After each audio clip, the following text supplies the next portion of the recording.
الأهلي يتوج بالسوبر المصري للمرة 14 بعد سيناريو درامي أمام فيوتشر، وفاز فريق الأهلي على نظيره مودرن فيوتشر في نهائي كأس السوبر المصري بنتيجة 2 مساء اليوم على ملعب محمد بن زايد بمدينة أبو ظبي بدولة الإمارات.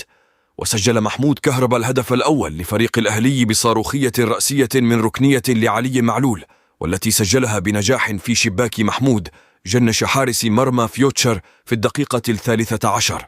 وأضاف حسين الشحات الهدف الثاني لفريق الأهلي في الدقيقة 34 من عمر المباراة، وقلص الفارق لصالح فريق فيوتشر اللاعب عمر السعيد في الدقيقة 77 بعد ضغط بقوة على شوبير حارس الأهلي لحظة تشتيته للكرة لترتطم بقدم السعيد وتمر لداخل الشباك، وتعادل لفريق فيوتشر بالهدف الثاني اللاعب محمد محمود من تصويبة قوية من خارج منطقة الجزاء مرت أقصى الزاوية اليسرى لداخل الشباك. وأضاف الهدف الثالث لفريق الأهلي أنتوني موديست في الشوط الإضافي الثاني وكريم فؤاد في الدقيقة 116. الحزن يخيم على باتشيكو ولاعبي بيراميدز بعد حصد المركز الثالث في السوبر، ونجح فريق بيراميدز في الفوز على نظيرة سيراميكا كليوباترا في مباراة تحديد المركز الثالث ببطولة كأس السوبر المصري المقامة في الإمارات.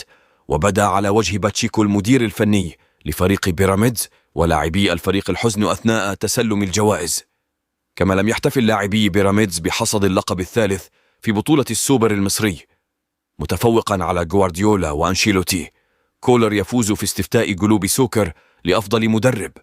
نجح مارسيل كولر في الفوز في الاستفتاء متفوقا على الإسباني بيب غوارديولا مدرب مانشستر سيتي، والإيطالي كارلو أنشيلوتي المدير الفني لريال مدريد.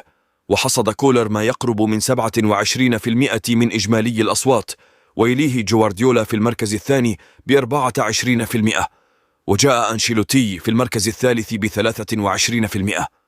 وقدم كولر موسم استثنائي مع الأهلي، حيث توج مع المارد الأحمر بلقب الدوري وكأس مصر ودوري أبطال أفريقيا، كما حصد الميدالية البرونزية في كأس العالم للأندية.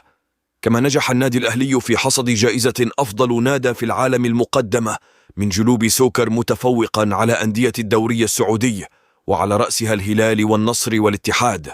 تصرف غريب من كهربا بعد هدفه أمام فيوتشر في نهائي السوبر، وبعد تسجيله للهدف الأول للنادي الأهلي رفض محمود كهربا الاحتفال وطلب من زملائه الهدوء، واكتفى بتحية الجماهير فقط في لقطة مثيرة. حسين الشحات يدعم فلسطين بطريقة خاصة بعد هدفه في مباراة الأهلي وفيوتشر، وفي الدقيقة 34 عزز حسين الشحات من تقدم الأهلي بعدما سجل الثاني في شباك جنش بعد تمريرة رائعة من كهربا. واحتفل الشحات بعد ذلك بعدما قبل حظاظة يد تحمل علم فلسطين.